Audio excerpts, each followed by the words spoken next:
नमस्कार साथियों, श्रीमद् भगवद गीता के पास आपके हर प्रश्न का उत्तर है। चाहे आपकी कोई भी परेशानी हो, कोई भी इच्छा हो, श्रीमद् भगवद गीता आपके हर प्रश्न का उत्तर देती है, आपकी हर समस्या का हल देती है। चाहे वह परेशानी आपके मन की हो, धन की हो, या आपके शरीर की हो, या आपके रिश्तों की हो, आपको अपनी हर समस्या का उत्तर श्रीमद् भगवद गीता में जरूर मिलेगा। श्री भगवद गीता साक्षात भगवान की दिव्य वाणी है। इसकी महिमा अपार है, अपरिमित है। उसका यथार्थ में वर्णन कोई नहीं कर सकता। गीता सर्वशास्त्रमय है। इसे सारे शास्त्रों का खजाना कहा जाता है। आज हम श्रीमद् भगवद गीता के अनमोल उपदेश आपको बताएंगे, जो आपकी पूरी जिंदगी बदल देंगे। बस आप इन बातों को वीडियो के अंत तक ध्यान से सुनिए। जो भी व्यक्ति इस वीडियो को अंत तक सुनेगा, उसे अपनी जिंदगी की हर परेशानी का हल अवश्य मिलेगा। उसे अपनी जिंदगी में जो कुछ भी चाहिए वह उसे जरूर मिलेगा। श्रीमद् भागवत गीता का पहला उपदेश यही है कि कोई अगर आपका अपना है या कोई आपसे बड़ा है, तो उसका अपने प्रति गलत व्यवहार कभी भी सहन नहीं करना चाहिए। गीता का यह उपदेश हमारी जिंदगी से भी जुड़ा है। हम भी अपने मन की अधिकतर तकलीफों को यह सोचकर जिंदगी भर सहते रहते हैं कि यह तो मेरा अपना है, यह तो मेरा बड़ा है, इसको हम कैसे कुछ कह सकते हैं। हम अगर नहीं सहेंगे, कुछ कह देंगे तो हमारे रिश्ते ही खराब हो जाएंगे, हमारे रिश्ते ही समाप्त हो जाएंगे। पर सोचने की बात यह है कि उस व्यक्ति को आप अपना कैसे मान सकते हैं जो आपकी तकलीफों की वजह हो। अपना तो वह होता है जो हमारी तकलीफों को दूर कर दे। गीता का यह उपदेश है, किसी को भी अपना फायदा मत उठाने दो, किसी को भी खुद पर जुल्म मत करने दो, क्योंकि आप जितना सहे लोग आपको उतना सहने के लिए और मजबूर करेंगे। गीता का पहला अध्याय, जिसका नाम अर्जुन विषाद योग है, और दूसरा अध्याय जिसका नाम सांख्य योग है, इसके आरंभ में ही अर्जुन ने श्री कृष्ण के आगे अपना दुख प्रकट किया है। हे केशव, मैं कौरवों से कैसे युद्ध कर सकता हूं? यह सब तो मेरे अपने ही हैं। मैं कैसे पितामह भीष्म और गुरु द्रोणाचार्य से युद्ध करूंगा, क्योंकि यह दोनों तो मेरे पूजन। इसलिए इन गुरुजनों को मारने से तो अच्छा है मैं भिक्षा मांगकर गुजारा करूं, और जिन कौरवों से मैं युद्ध करने जा रहा हूं वह सब धृतराष्ट्र के पुत्र मेरे भाई ही हैं, मेरे अपने ही हैं। इन सब को मारने से अच्छा है कि मैं सन्यासी बन जाऊं। तो श्री कृष्ण ने अर्जुन से कहा कि यहां कौन अपना है और कौन पराया है। जो अधर्म करता है उसके साथ युद्ध करना तुम्हें मोक्ष और मुक्ति देगा। तुम अपने इस मन के मोह को त्याग दो, नहीं तो सारा जग तुम्हारी निंदा ही करेगा, तुम्हें डरपोक कहेगा। और बात अपने पराये की नहीं है, बात धर्म और अधर्म की है, बात सही और गलत की है। अगर तुम गलत को सहोगा, उसका अंत नहीं करोगे, तो गलत करने वाले को और बल मिलेगा, वह और भी गलत करेगा। इसलिए अपने मोह को त्याग कर तुम युद्ध करो। महाभारत की एक और कहानी भी है। जब अर्जुन के पुत्र अभिमन्यु की युद्ध में मृत्यु हो जाती है, तब अर्जुन बहुत दुखी होते हैं, रोने लगते हैं। वह श्री कृष्ण से कहने लगते हैं कि मैं यह दुख सहन नहीं कर सकता, मैं भी अपने आप को समाप्त कर लूंगा। फिर भगवान श्री कृष्ण अर्जुन को आत्माओं के लोक में लेकर गए, जहां अभिमन्यु आनंद से बैठा हुआ था। क्योंकि उसने क्षत्रियोचित व्यवहार किया, इसलिए उसे उत्तम पद की प्राप्ति हुई। जब अर्जुन अपने पुत्र अभिमन्यु के पास रोते रोते पहुंचा, तो अर्जुन अपने पुत्र को देखकर बहुत प्रसन्न हुए। उसे गले से लगाकर कहने लगे कि पुत्र, मैं तेरे बिना तो जी ही नहीं सकता, मैंने तो अपने जीवन की आशा का ही त्याग कर दिया है। तो अभिमन्यु कहने लगा कि आप कौन हैं? अर्जुन बोले, मैं तेरा पिता हूं, तू मेरा पुत्र है। अभिमन्यु कहने लगा कि कौन पिता कौन पुत्र, मेरे हजारों जन्म हुए हैं। किसी जन्म में आप मेरे पिता बनते हैं और किसी जन्म में मैं आपका पिता बनता हूं। आत्मा का ना तो कोई माता होता है और ना कोई पिता होता है। जब अर्जुन ने देखा मेरा पुत्र मुझे पहचान भी नहीं रहा, तो उसका सारा मोह ही खत्म हो गया। इसलिए गीता के उपदेश को ठीक से समझ लो कि यहां कोई अपना पराया नहीं है। जो बुरे वक्त में, तकलीफ के वक्त में तुम्हारा साथ दे, सिर्फ वही हमारा अपना है, बाकी सब पराए हैं। गीता का दूसरा उपदेश यह है कि जो चला गया है उसका कभी दुख मत करो। गीता को हम भगवान से भी बढ़कर कहे तो कोई अतिशयोक्ति नहीं होगी। श्रीमद् भगवद गीता एकमात्र ऐसा ग्रंथ है जो मनुष्य को जीने का सही तरीका बताती है। गीता जीवन में धर्म, कर्म और प्रेम का पाठ पढ़ाती है। श्रीमद् भगवद गीता का ज्ञान मानव जीवन और जीवन के बाद का जीवन दोनों उपयोगी माना गया है। इसलिए गीता के विचारों को आप हर रोज रात में सोने से पहले जरूर सुने। दीपक का जीवन इसलिए वंदनीय नहीं है कि वह जलता है, बल्कि इसलिए वंदनीय है कि वह दूसरों के लिए जलता है, दूसरों से नहीं जलता। हमारी आस्था की परीक्षा तब होती है जब हम जो चाहे वह ना मिले, और फिर भी हमारे दिल से प्रभु के लिए शुक्रिया ही निकले।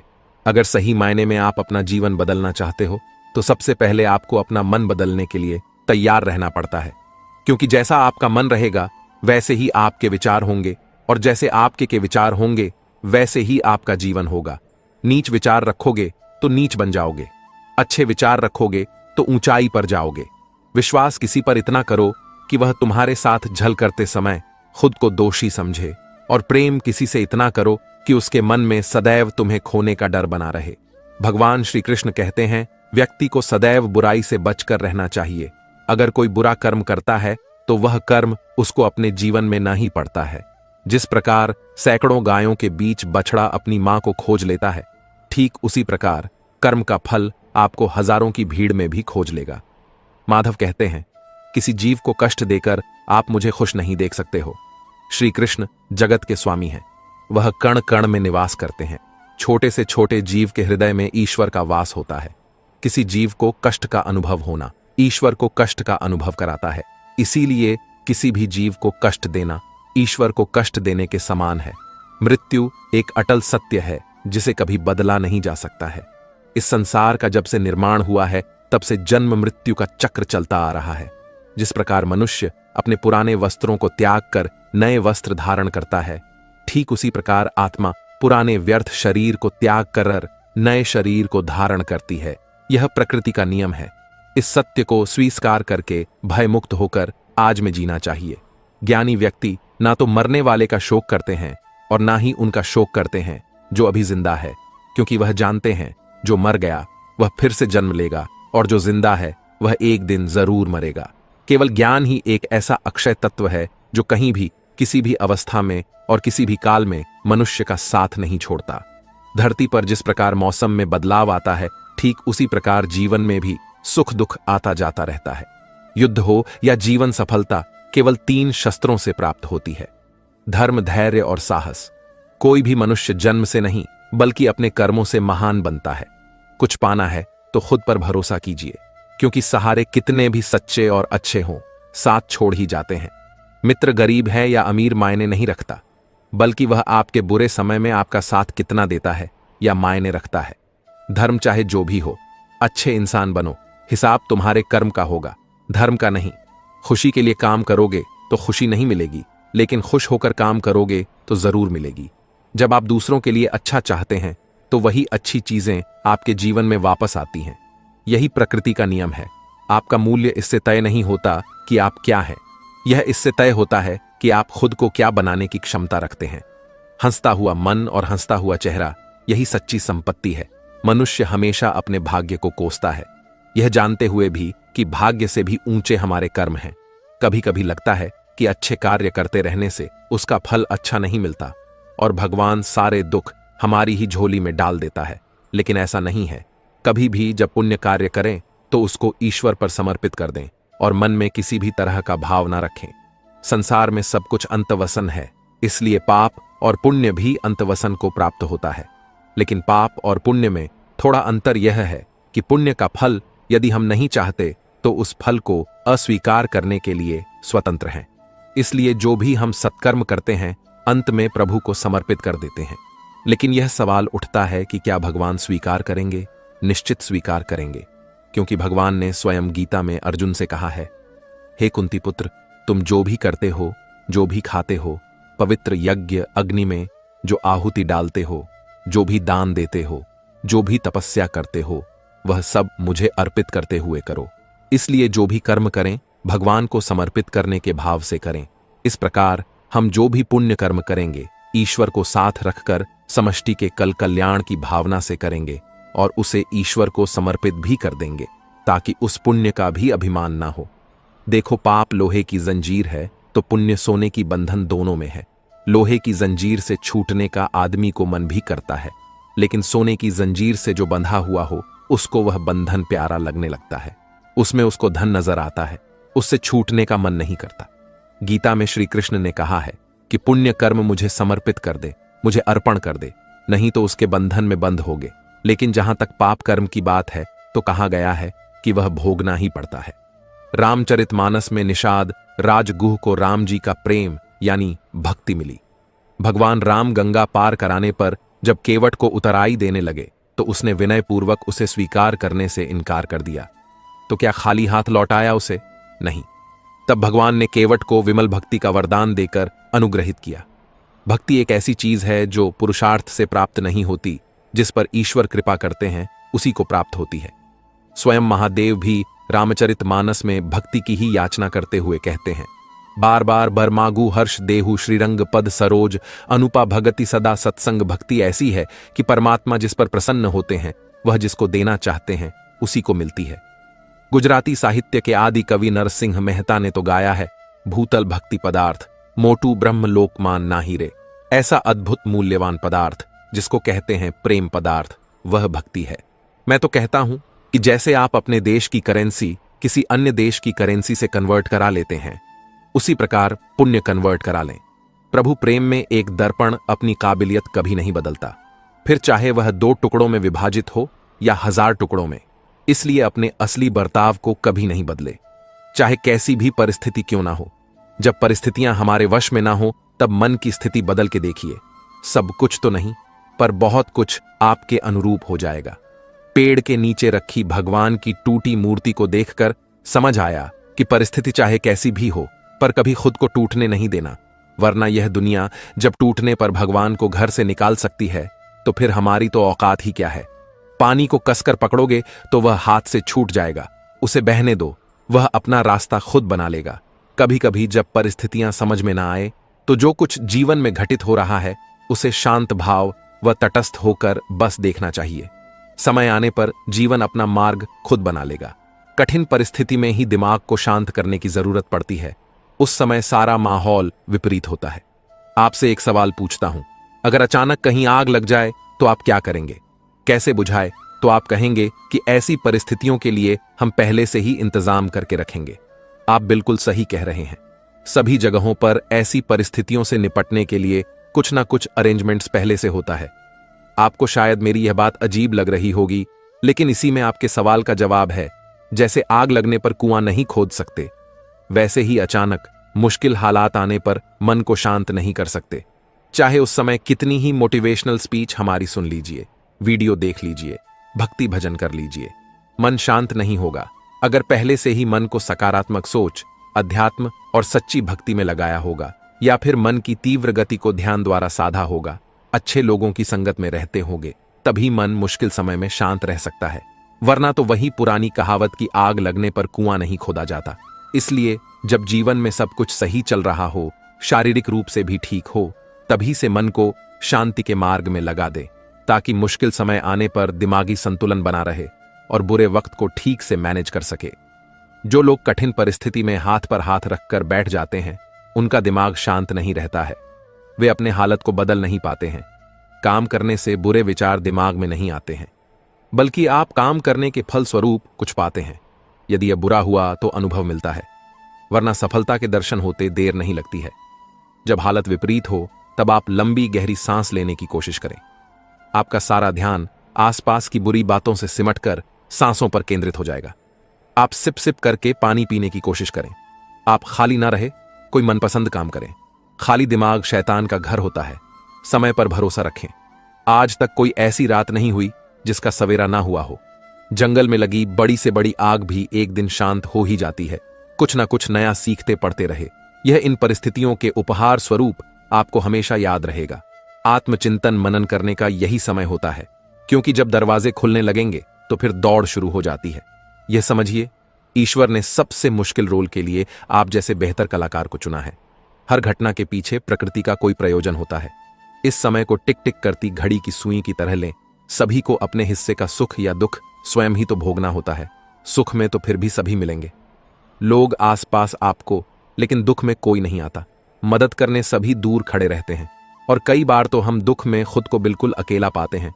पर शायद यह सोचना भी पूरी तरह से सही नहीं है। ईश्वरीय शक्ति तो है ना हमारे आसपास, हमारे साथ, बस आवश्यकता होती है तो उन शक्तियों को पहचानने की। बस एक बार कुछ फुर्सत के पल निकालकर उन्हें दिल से याद तो कीजिए, वे अवश्य आते हैं हमारी मदद करने। जब दुखों से हार जाओ तो घबराने से कुछ नहीं होगा।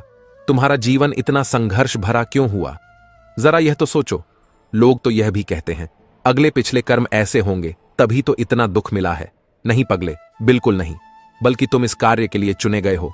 उस प्रभु के द्वारा तुम में इतनी क्षमता है कि तुम सहन कर सकते हर कष्ट, हर दर्द, विपरीत परिस्थितियों में भी जो न टूटे, खरा सोना बनकर निकले।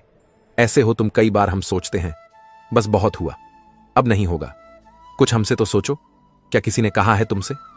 यह सब सहन करने के लिए नहीं। न जीते तो सभी हैं और एक दिन चले भी जाते हैं इस दुनिया से। तो क्या ऐसा जीवन भी कोई जीवन है?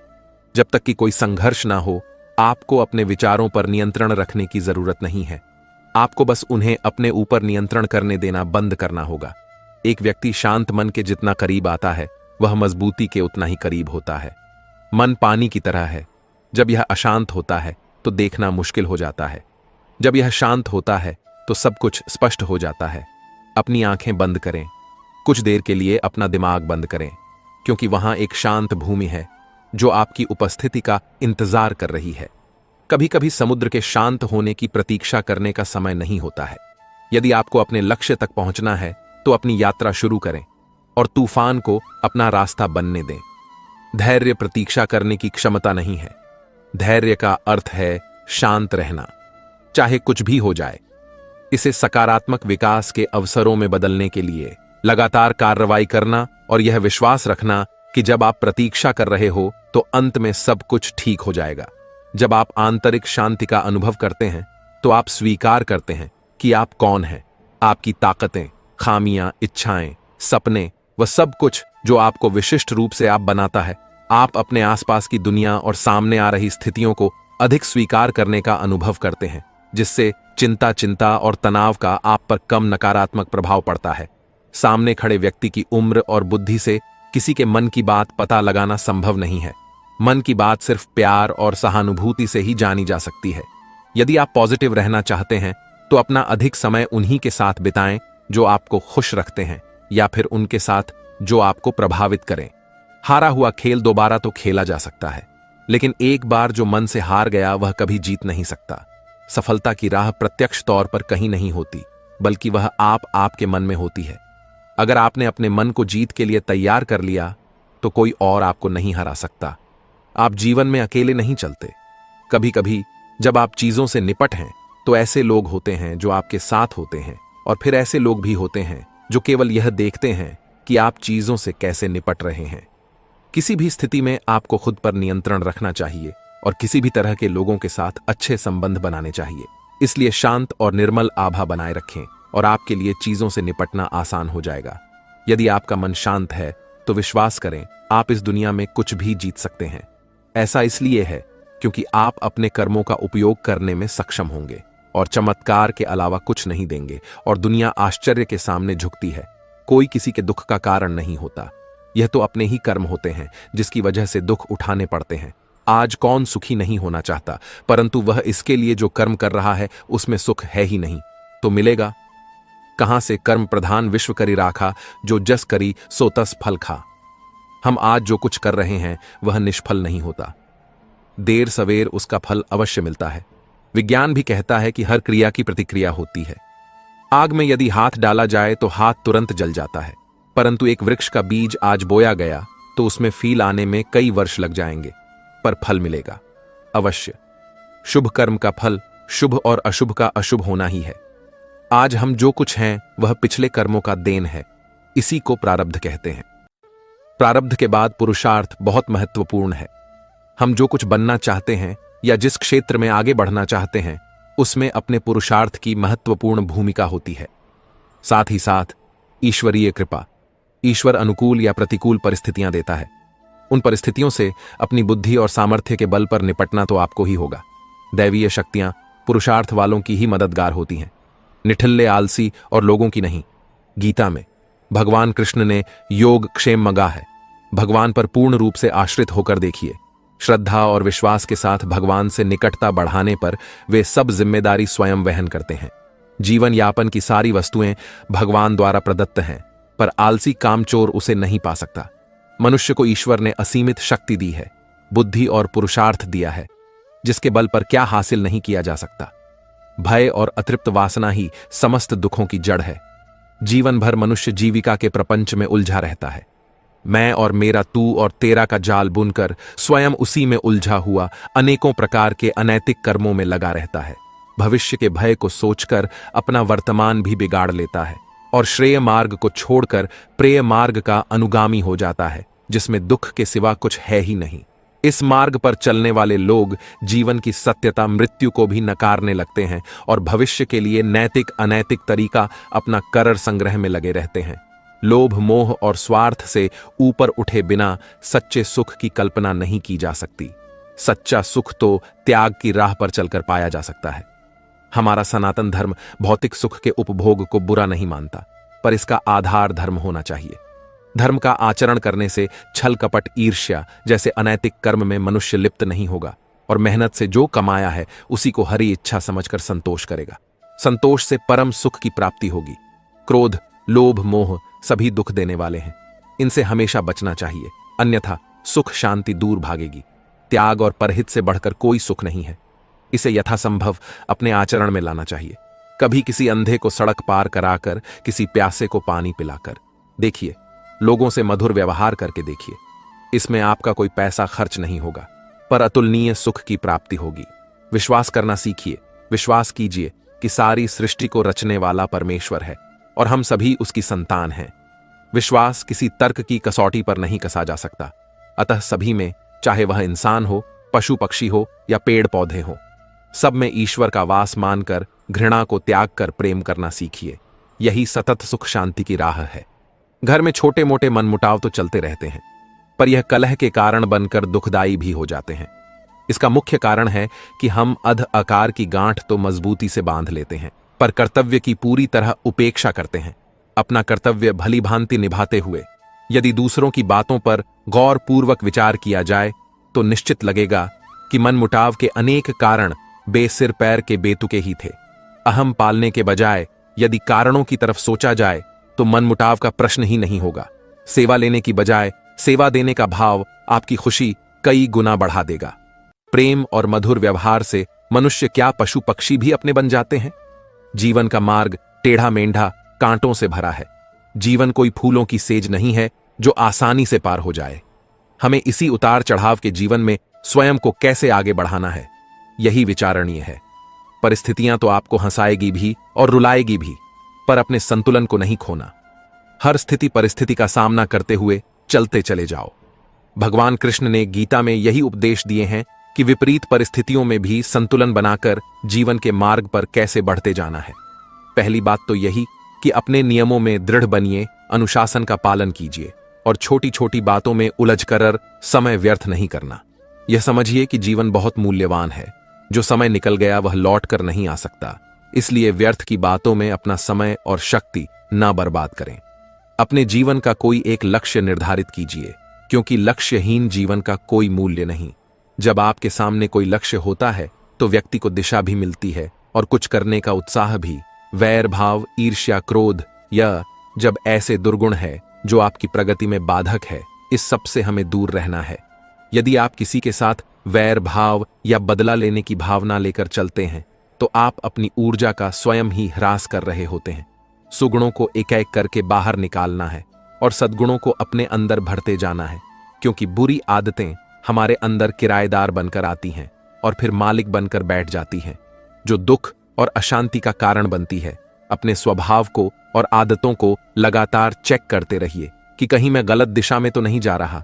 आत्मचिंतन ही एक ऐसा आईना है जो आपको आपकी बुराइयों से अवगत कराता है, क्योंकि किसी के कहने से आप नहीं मानेंगे। स्वयं का निरीक्षण करते रहिए और धीरे धीरे अपने व्यक्तित्व को निखते रहिए।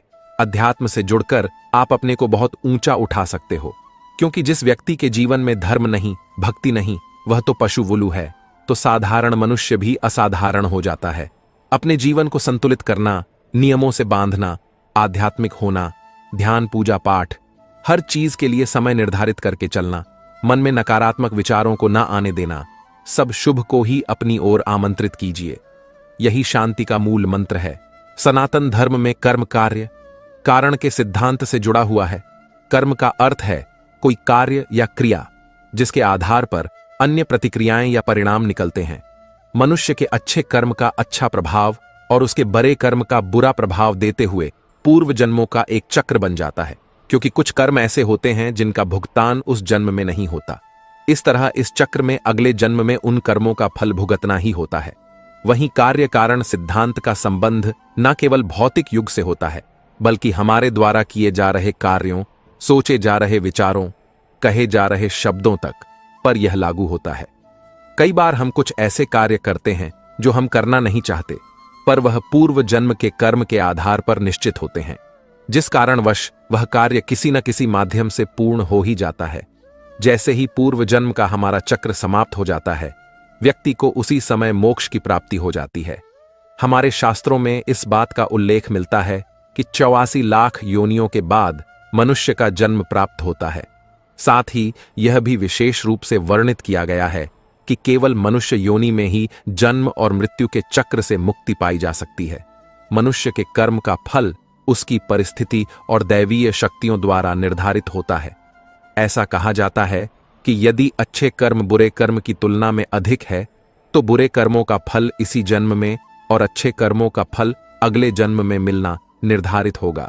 इसी तरह यदि मनुष्य द्वारा किए गए कर्म में बुरे कर्म अच्छे कर्मों की तुलना में अधिक हैं, तो इस जन्म में अच्छे कर्म भोगने होंगे, जबकि बुरे कर्मों को भोगने के लिए अगला जन्म निर्धारित होगा। मनुष्य को कौन कौन से कर्म करने चाहिए? मनुष्य को अपने घर परिवार की आवश्यकताओं का ध्यान रखना चाहिए। अधिक पैसा होने के बावजूद जरूरत पड़ने पर उसे संभाले रखना भी बुरा कर्म बताया गया है। उस धन का इस्तेमाल मुसीबत के समय अवश्य करें।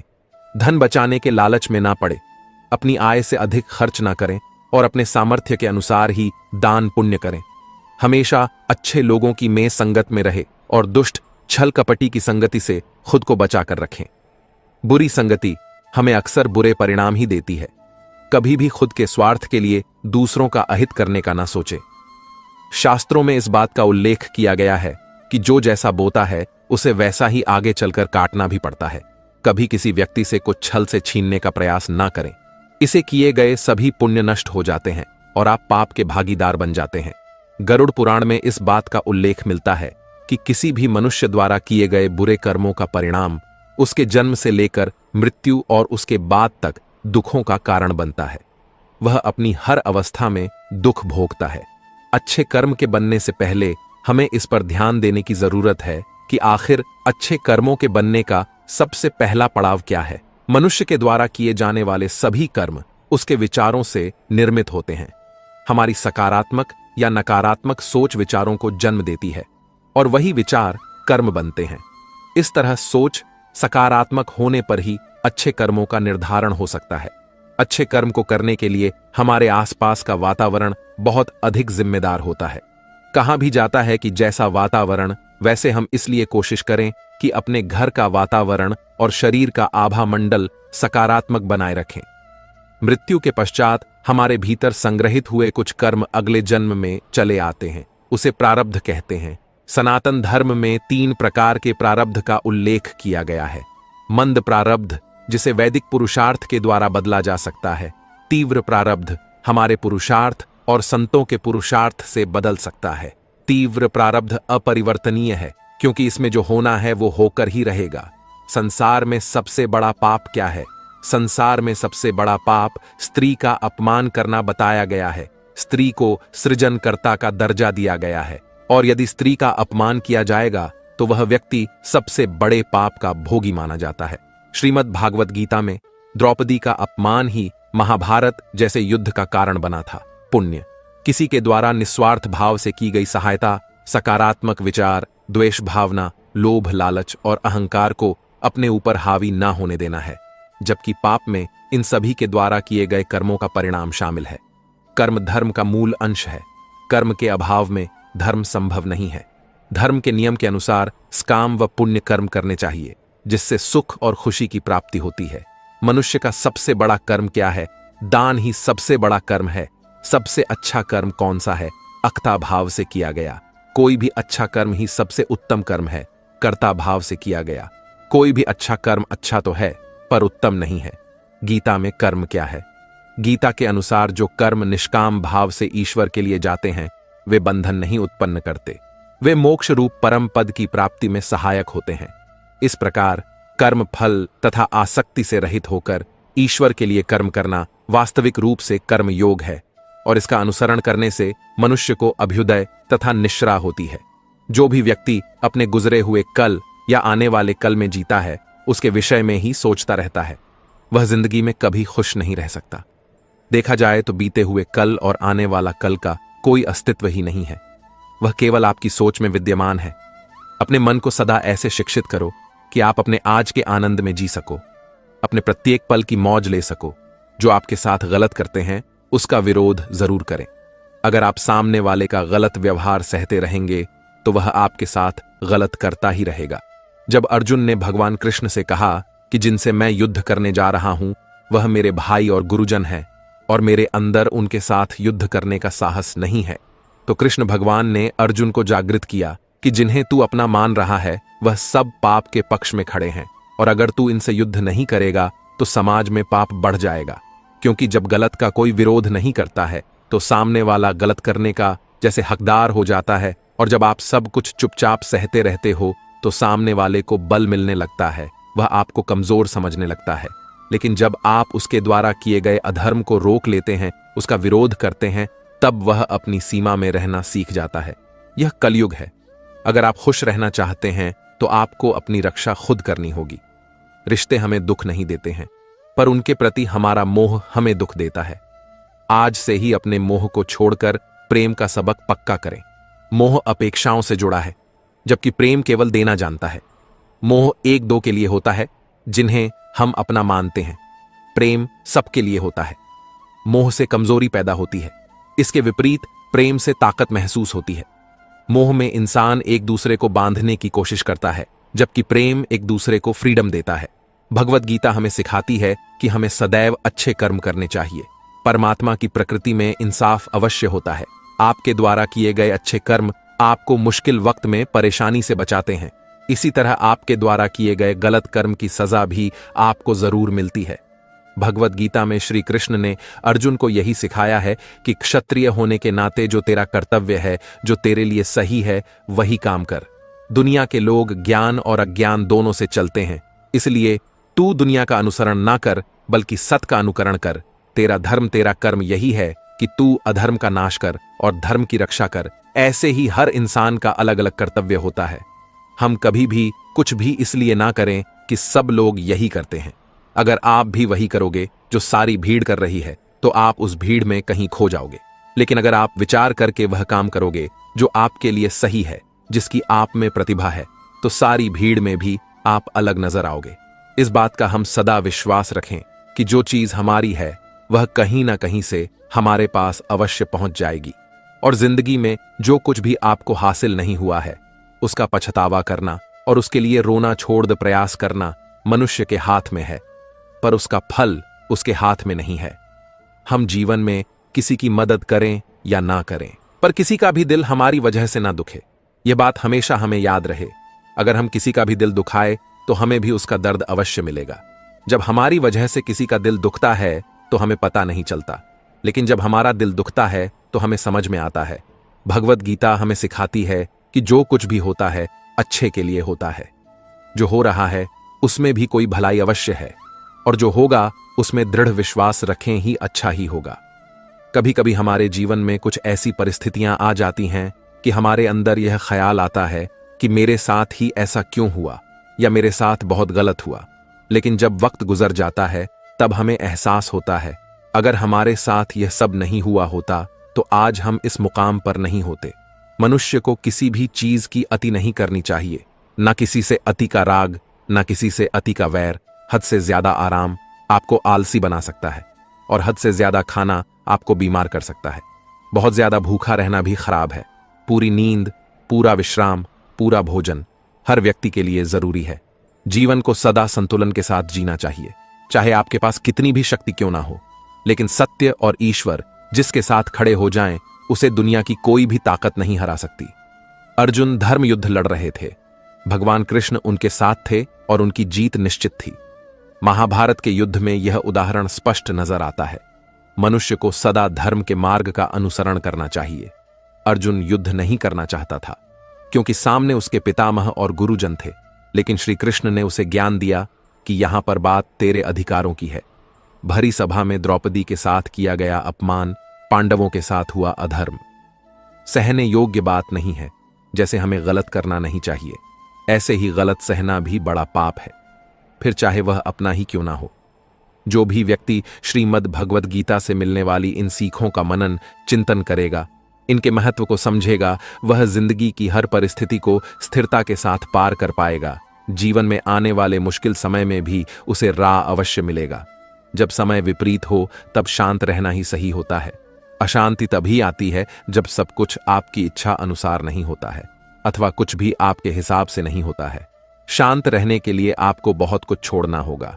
अच्छे से समझना होगा कि सब कुछ आपके हिसाब से नहीं होगा और इसके अलावा किसी से भी कोई उम्मीद ना रखें। जब हम किसी से कोई उम्मीद करते हैं और वह पूरी नहीं होती तब दुख होता है और सोच सोच कर मन अशांत रहने लगता है, और जब मन अशांत रहता है तो कुछ भी अच्छा नहीं लगता और व्यक्ति शक्तिहीन सा महसूस करने लगता है। इसके अलावा इस बात से बहुत दूर रहे कि कोई क्या कर रहा है, क्यों कर रहा है, कैसे कर रहा है। कोई भी व्यक्ति जितना बता दे उतना ही सुन ले, उसके आगे कुरेद की आवश्यकता नहीं है। अपने धर्म के अनुसार अपने प्रभु से मन लगाएं, प्रभु में विश्वास रखें। जो कुछ सुलभ है उसी में खुश रहना सीखें। अपनी सेहत का ध्यान रखें। आप जितना प्रकृति के नजदीक होंगे उतना ही आप खुद में शांति की अनुभूति करेंगे। आप किसी नदी, किसी पर्वत पर भी जा सकते हैं। आप ध्यान द्वारा भी शांति प्राप्त कर सकते हैं। मन का बेचैन होना उसका स्वभाव है। हमारे मन को लगता है कि अगर वह अलग अलग बातों के बारे में सोचता रहेगा तो हमें आने वाली हर मुश्किल और मुसीबत से बचा लेगा, पर ऐसा होता नहीं है। हम अपने जीवन का काफी अधिक समय सोच विचार करके परेशान होने में निकाल देते हैं। भगवान श्री कृष्ण कहते हैं कि मन का यह स्वभाव बदलना मुश्किल जरूर है, असंभव नहीं।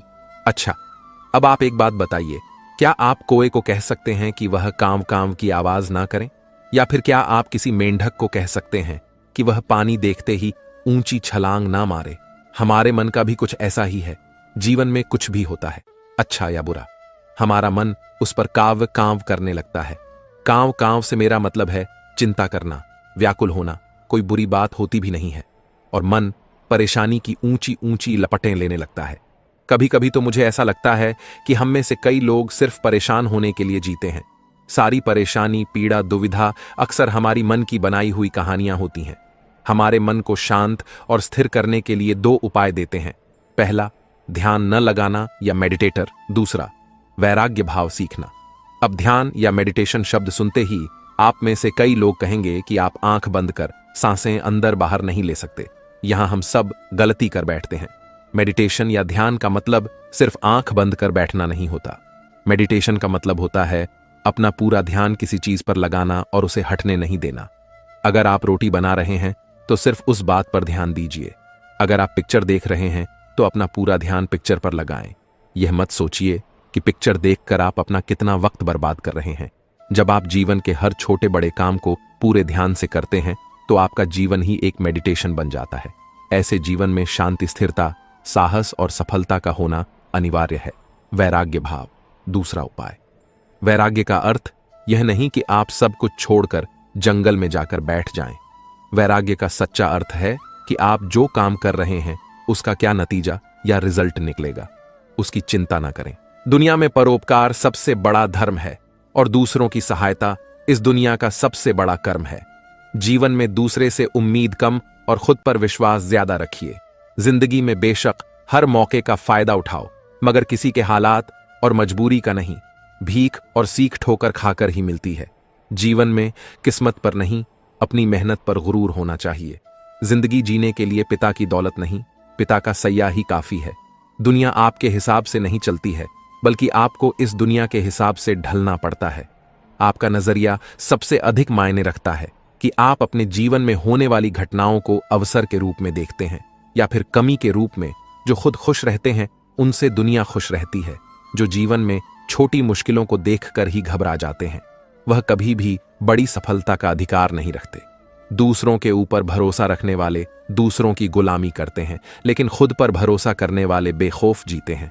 मुश्किलें जीवन का दूसरा नाम है, क्योंकि जब मुश्किलें ही नहीं होगी तब जीवन का कोई अस्तित्व नहीं रह जाता। श्री कृष्ण कहते हैं, मीठा पानी सबको पाता है परंतु खारा पानी किसी को नहीं पाता। अब सोचने वाली बात यह है कि मोती समुद्र की गहराइयों में ही बनता है।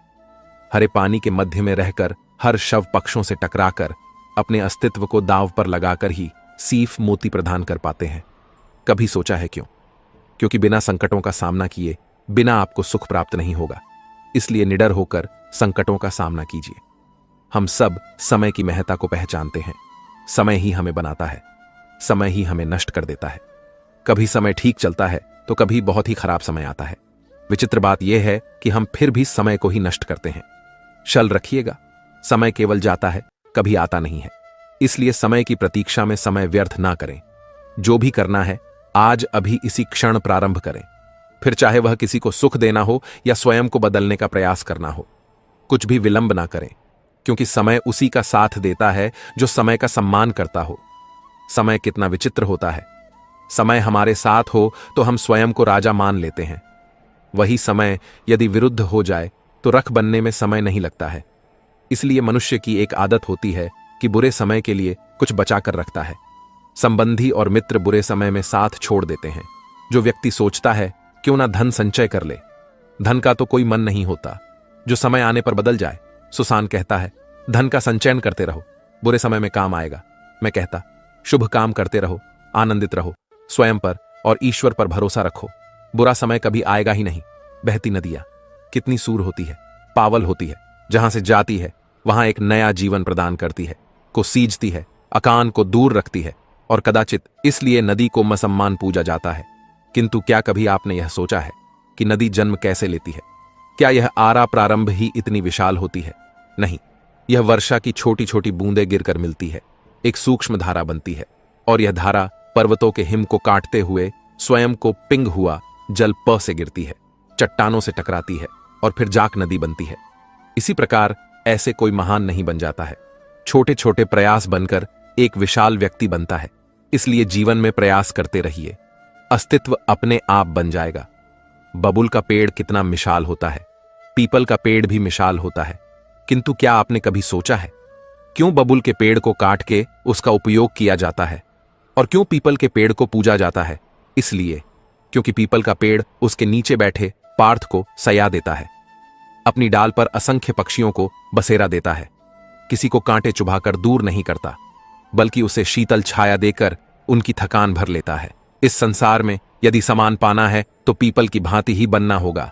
कुछ देना सीखो, आनंद सुख शीतलता बांटना सीखो, और कांटों की भांति कभी किसी को कष्ट ना दो। समान स्वयं आपके पास चलकर आएगा। कभी सोचा है जब माता संतान को जन्म देती है तो क्या होता है? लोमहे का गर्वपन, सब्र की तीव्र पीड़ा कहते हैं। यह पीड़ा इतनी भयंकर होती है कि मानो जैसे संतान के जन्म के साथ माता को भी एक नया जन्म मिल जाता है और इस जन्म के साथ अंत होता है माता की पीड़ का। किंतु यदि आप दृष्टिकोण बदल के देखो तो आप यह समझ पाएंगे कि पीड़ का यह अंत एक अपार आनंद का प्रारंभ है। संतान माता पिता के लिए सुख का प्रारंभ है। जीवन के साथ भी यही होता है। हम किसी या किसी स्थिति के पीड़ादायक अंत के कारण इतना विचलित हो जाते हैं कि उस आनंदमय प्रारंभ को देख ही नहीं पाते। इसलिए स्न रखिएगा पीड़ा आनंद के प्रारंभ का लक्षण है। श्री कृष्ण कहते हैं, व्यक्ति का जीवन क्या है? अब आप कहेंगे जन्म और मृत्यु के बीच का समय। और मृत्यु कब होती है? जब व्यक्ति सांसें लेना छोड़ दे, हाथ पांव जलाना छोड़ दे, सोचना छोड़ दे। ऐसा नहीं है। जल की मृत्यु तब नहीं होती है जब वह सूख जाती है। जल की मृत्यु तब होती है जब में प्यास बुझाना बंद कर देती है। सूर्य की मृत्यु तब नहीं होती है जब उसे पर ग्रहण लग जाए या जब सूर्यास्त हो जाए। सूर्य की मृत्यु तब होती है जब मैं भविष्य में संसार के जीवों को प्रकाश की आशा देना छोड़ दे। उसी प्रकार मनुष्य का अथ, उसकी मृत्यु तब होती है जब उसके भीतर की करुणा का अंत हो जाए। करुणा वह भाव है जो मनुष्य को मनुष्य बनाए रखते हैं, जो एक मनुष्य को किसी और मनुष्य का कष्ट, उसकी आवश्यकताओं का अनुभव कराती है, जो उसे बल देती है, किसी और की सहायता करने के लिए उसे पात्र बनाती है, इस सृष्टि का नियंत्रण रखने के लिए। देखिए, इस संसार में मृत्यु केवल एक बार होती है, तो इस करुणा को क्यों मारना? स्वयं को मनुष्य बनाए रखिए, मृत्यु के पश्चात भी जीवन रहेंगे। इस संसार में सबसे कठिन कार्य क्या है? कोई कहेगा पर्वत पर चढ़ना और कोई कहेगा रणा, कोई कहेगा उड़ना। किंतु क्या यह वास्तव में कठिन है? असल में देखा जाए तो यह थोड़े भिन्न है।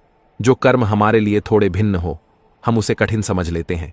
जैसे रणे की कला भिन्न है, पर्वत चढ़ने की कला भिन्न है, उड़ने की कला भिन्न है। जैसे कि कुछ लोग गणित और विज्ञान को कठिन समझ लेते हैं, किंतु वास्तव में बस यह सा साहित्य से थोड़े से भिन्न है। कठिन नहीं, देखिए संसार में कठिन कुछ भी नहीं है, बस एक 10 दूसरे से भिन्न है। जैसे कुछ लोग हों, कभी कभी हम समझते नहीं आता, क्योंकि हमारे सोच और विचारधारा से वह भिन्न है। किंतु यह समझ लिया जाए कि वह कठिन नहीं है, बस थोड़े भिन्न है, तो अपने को संबंध को बचाया जा सकता है। यह संसार बहुत ही बड़ा है और हम उसके सामने बहुत ही छोटे हैं। इस संसार में लाखों लोग ऐसे मिल जाते हैं जो हमें समझते हैं कि संसार कितना बड़ा है, कितना अद्भुत है, कितना सुंदर है, और इस संसार की रचना करके ईश्वर ने कितना बड़ा कर्म किया है। किंतु आपको इस जीवन में कुछ मुट्ठी पर लोग मिलेंगे जो यह बताएंगे कि इस संसार में आप कितने महत्वपूर्ण हैं, आप कितने अद्भुत हो। यदि आप उनके साथ हो तो वह कितना अच्छा सजन कर सकते हैं, इस संसार को और कितना पवित्र बना सकते हैं। तो इस संसार को पीछे छोड़िए और उन मुट्ठी पर लोगों को महत्व दीजिए, क्योंकि वही आपके अपने हैं और वही आपको उचित मार्ग पर ले जाएंगे। मनुष्य अपने परिवार के लिए क्या कुछ नहीं करता, दिन रात परिश्रम करता है ताकि अपने परिवार की आवश्यकता पूर्ति के लिए धन कमा सके। परंतु क्या केवल धन कमाना पर्याप्त है? आप कहेंगे हां, क्यों नहीं, धन से सब कुछ मिलता है, विद्या मिलती है, घर मिलता है, औषधि मिलती है। यह सब एक सीमा तक ठीक है, किंतु तनिक वन से सोच के देख, जब बालक रोगी होता है तो उसे कड़वी औषधि को क्यों पी लेता है? क्योंकि उसके पिता ने इसे औषधि को धन से खरीदा है? नहीं, बल्कि इसलिए क्योंकि उसके सामने ना उसके पिता उसे पर विश्वास है कि वह उसे कुछ होने नहीं देंगे। ये विश्वास, ये संस्कार किसी कभी धन से नहीं मिलती, ये मिलती है उस समय से जो माता पिता ने अपने संतान के साथ बिताया है। इस जीवन में धन अवश्य कमाइए, किंतु अपने परिवार को भी समय दीजिए, प्रसन्नता मिलेगी। वर्ष के कारण बने की से होकर आप अपने घर जरूर गए होंगे, लेकिन चप्पल पहनने के कारण आप उस किचन से तो बच जाते हैं, किंतु उन चप्पल द्वारा उड़ने वाली बूंदें आपके वस्त्र को मेना कर ही देती हैं। किंतु फिर भी इन बूंदों से आपके वस्त्र मेने हो जाएंगे, इस कारण से आप चप्पल पहनना तो नहीं छोड़ते। इसी प्रकार जीवन में कुछ लोग ऐसे भी आते हैं चप्पल की बाती, जो आपको कीचड़ से तो बचा लेते हैं, किंतु वस्त्र रूपी आपके मन पर शंका के दांत लगा ही जाते हैं। इन लोगों के कारण मन को खिन्न करने की आवश्यकता नहीं है। आवश्यकता यह सोचने की है, आपको आपके पांव कीचड़ से बचाना है या आपके वस्त्र जीवन में गंभीर होना अच्छी बात है। किंतु हर बात को यदि गंभीरता से लेने लगोगे तो जीवन का आनंद समाप्त हो जाएगा। यह संसार नश्वर है, यहां पर ऐसा कुछ भी नहीं है जो सदा के लिए जीवित रहेगा।